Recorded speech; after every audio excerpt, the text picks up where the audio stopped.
Summary of Fences by August Wilson. Fences is made up of two parts. The first one starts on a Friday night, which is when Bono and Troy get paid. They meet for a drink and talk as they do every week. As they talk, we learn that Troy has talked to their boss, Mr. Rand, about the fact that their trash collection company only hires white people to drive the trucks and only hires black people to take the garbage.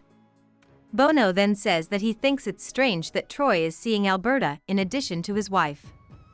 Troy's son, Corey, has the chance to play college football, but Troy isn't sure if he should let Corey play sports because of what happened to him in big league baseball. Troy is also prone to making up stories about his life, so he starts talking about the time he fought with Mr. Death or the Grim Reaper. Rose, Troy's wife, walks in and says that what he's really talking about is his fight against asthma. Later, Troy and Corey build a fence that Rose asked them to build, and they have a fight because Corey wants to play football. Troy thinks that Corey has no future in football because he is a young black man, but he says he will let Corey play as long as he works his job at the NP store and goes to football practice at the same time.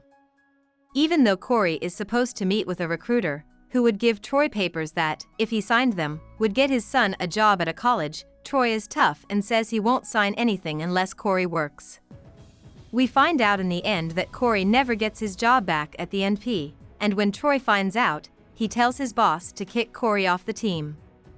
This makes Corey angry because the future he had planned for himself is falling apart right in front of his eyes.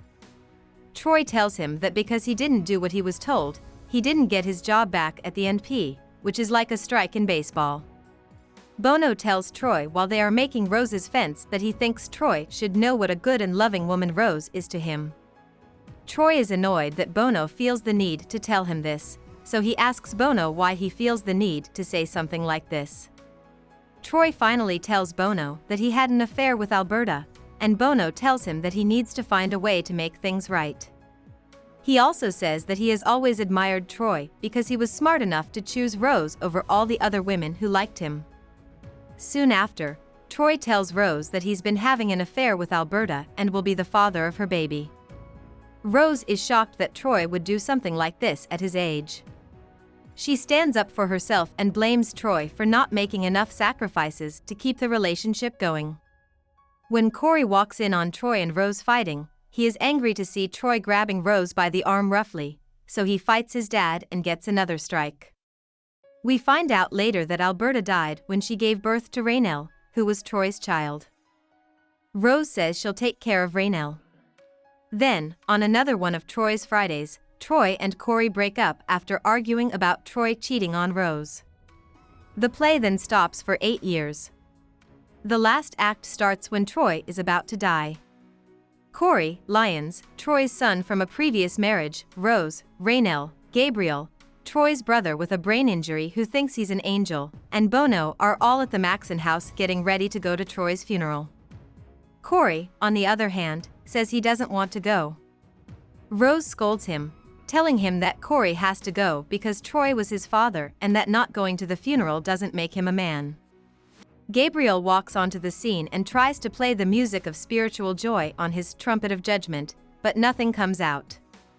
In answer, Gabriel dances wildly, and in a note in the script, August Wilson says that the gates to heaven are open. About the author. Wilson was the fourth of 6 children.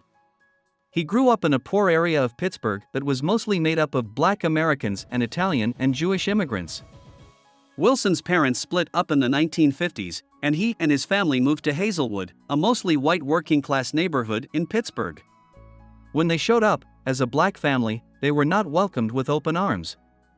Because of racist anger, rocks were thrown through the windows of their Hazelwood home, so they moved soon after. Wilson dropped out of high school in the 10th grade because he was wrongly accused of plagiarizing a 20-page paper on Napoleon I. He worked strange jobs and went to the Carnegie Library in Pittsburgh a lot.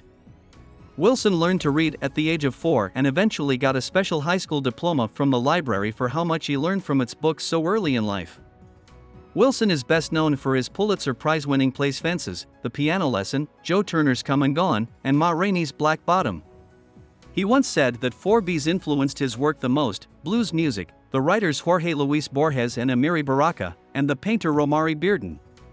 Wilson wrote a total of 16 plays. 10 of them make up what is called his Pittsburgh cycle, or century cycle, because 9 of them take place in the African-American Hill District of Pittsburgh.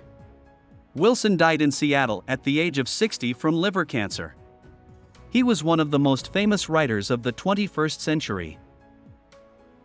Hope we summarized it fully and you liked it. Please hit the like button and subscribe to our channel so that we are motivated to create more videos.